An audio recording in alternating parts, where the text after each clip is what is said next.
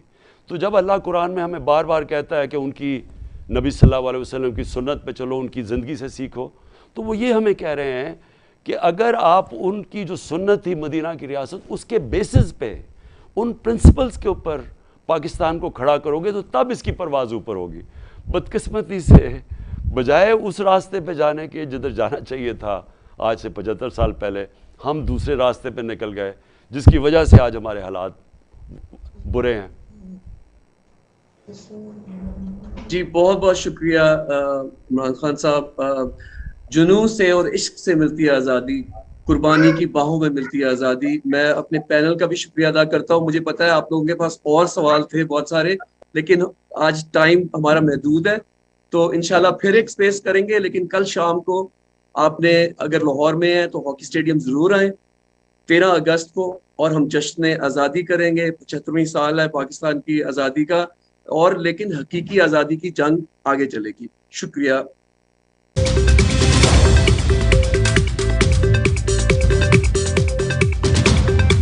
Subscribe to our channel by clicking the subscribe button. Click the bell button and enjoy the latest uploads from our channel.